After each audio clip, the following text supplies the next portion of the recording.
Escravo seria a ruína de toda a plantação. Ninguém vai ter alforria. A minha recompensa vai ser melhorar as suas condições de vida. Mas vai continuar escravo. Vamos ser amigos. Um dia eu lhe darei a liberdade. Entre senhor e escravo, não pode haver amizade. But the thing is, with African culture, and when we now go back to the time of slavery, and what things have evolved to just now, my personal, I don't want to say problem, but my personal question around the whole thing is that with our culture, I mean, we were already in existence before Europeans came to Africa. We already had our own culture. We had our own way of living. We had our own food. We did our own little things here and there, which was our culture. Yeah. Culture is how you do things. It's how you live, how you eat. Even your food that you eat is part of your culture. But ours was broken. We didn't get the opportunity to have that natural stage of progression to find out really and truly exactly where or in what direction we're going to go.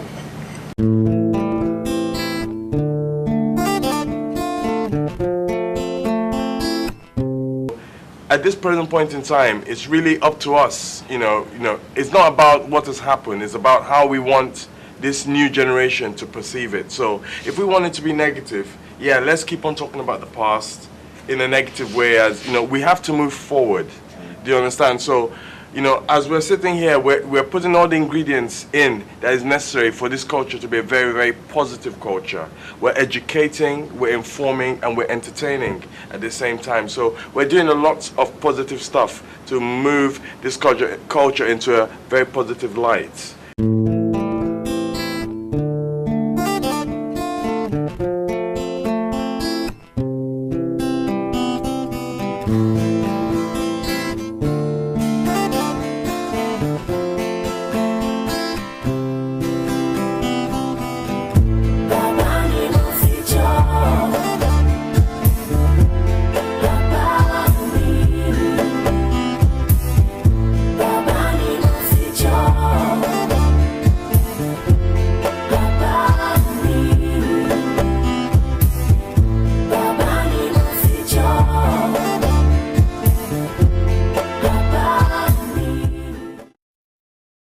It is really the city of excellence. You have businesses around. I mean, I trained in Jos. Jos is a nursery. It's a wonderful place to groom one. But for practice, it is Lagos. So Lagos is hot. Lagos is the place you need to be to get your life going. I'm sorry, Lagos is definitely hot. Lagos is the place to be. Lagos is the center of it all. And we see Lagos exploding. So many infrastructures will be put in place and so many things will be happening. Right now we have awareness. People can go to, for instance, an art exhibition. But we're going to see more of that in the 10 years to come. We're going to see more fashion shows. We're going to see more musical performances where people will actually be singing with live instruments and not DJs. So we're going to bring back, or I'll be part of the young people who would make all this happen.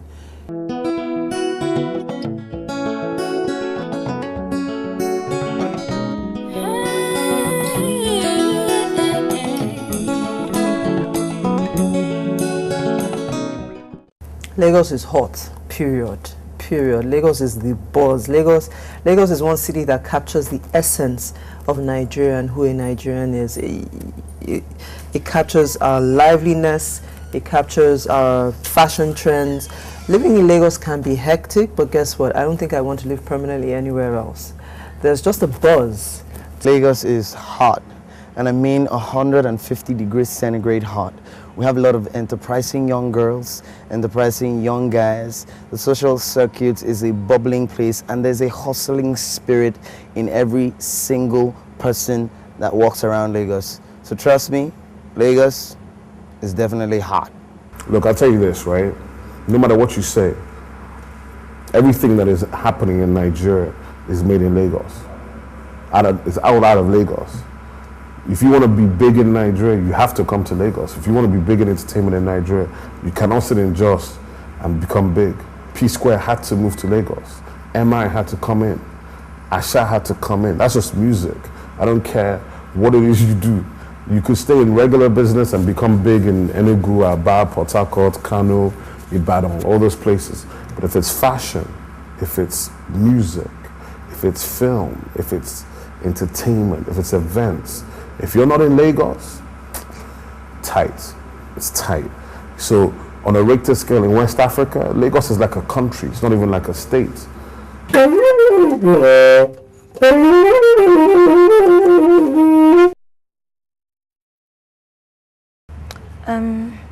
I think the most important thing is to work on your craft. I mean, because we do have a lot of people coming into the industry now, and there's a lot of quality.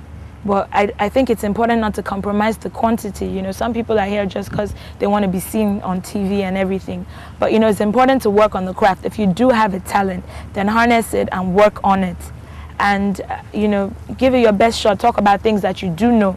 Talk about your experiences, because that's what makes the music unique to you. And also it makes it easier for people to be able to relate to where you're coming from. I don't think film schools are the issue. I think people learn much more by direct apprenticeship than in film schools. But in Nigeria, the television, which is the cradle, which is the actual, how do I say, the training ground for filmmakers in most part of the world, doesn't exist as such in Nigeria. There are no television stations that actually produce drama and films. So people don't have the opportunity to get their training that way. That may be one of the shortcomings in Nigeria. But I think the real shortcoming is greed and haste. When people are too much in a hurry to turn quick bucks, they don't have time for quality. That's what we have to change. Yeah, man. It's taken a while.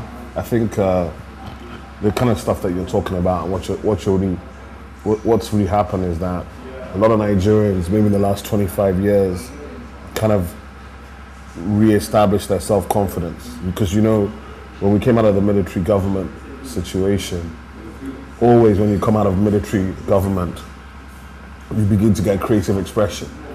And that creative expression comes forth in writing, in music, in fashion, in cuisine, as the return of confidence. It feels good to be part of an explosion. Nigerian media has just woken up, especially electronic media. I'm talking in terms of television, radio, just woken up, and it was good to be there at the beginning of the awakening, as it were. When we first started, there was a lot of people were in the same line of work as I was, but down the line, some of them dropped out. Some became bankers. Some became, went into construction. Some went into export and import business. Some went into family business. Some, whatever it was, they decided, oh, hold on, I can't survive. I can't sustain myself on this kind of money. It wasn't organized, and there wasn't a lot of money in it. But, the few of us who stuck with it knew what we were trying to do, because we weren't in it for the money. We were in it because we had a passion for it. I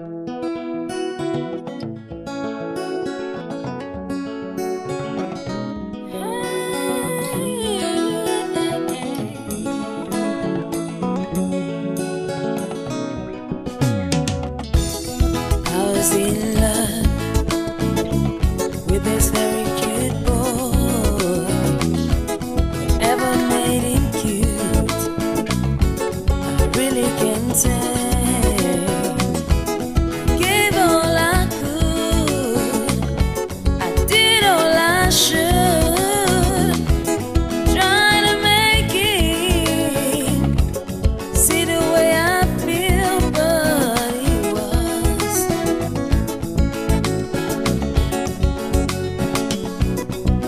much too blind.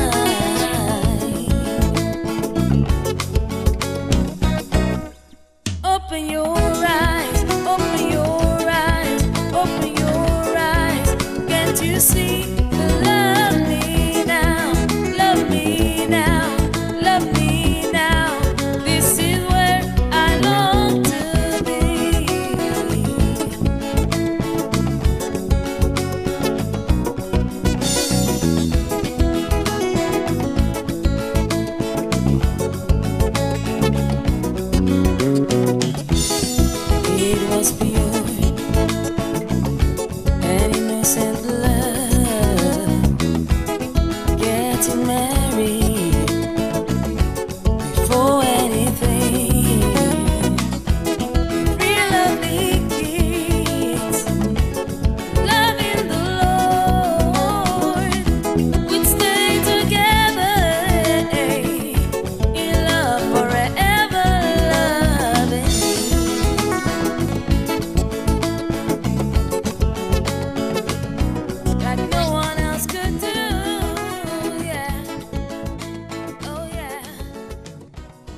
Lagos hot. Hot Lagos.